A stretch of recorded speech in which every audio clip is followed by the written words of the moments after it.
এই সমাজে একটা কথা খুব চুপচাপ সত্য, পুরুষ মানুষ মানেই প্রতিষ্ঠিত হতে হবে, না হলে তার কোনো দাম নেই।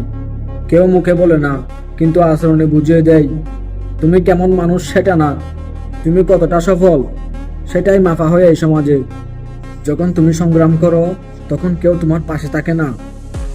তোমার কষ্ট, তোমার রাত জাগা, তোমার ভাঙ্গা স্বপ্ন এসব কারো চোখে পড়ে না। কিন্তু যেদিন তুমি দাঁড়িয়ে যাবে নিজের পায়ে, সেদিন সবাই বলবে আমি জানতাম তুই পারবি। এই সমাজ ফলাফল দেখে, চেষ্টা না।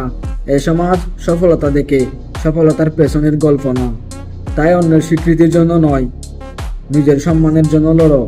এটা মনে রেখো, যতদিন তুমি চেষ্টা করছো ততদিন তুমি হেরে যাওনি, আর যতদিন তুমি হাল ছাড়ো না ততদিন তুমি শেষ হয়ে যাওনি। একদিন তুমি প্রতিষ্ঠিত হবেই, কারণ তুমি হাল ছাড়োনি। আর সেদিন তোমার মূল্য আর কেউ ঠিক করবে না, তুমি নিজেই নিজের দাম তৈরি করবে।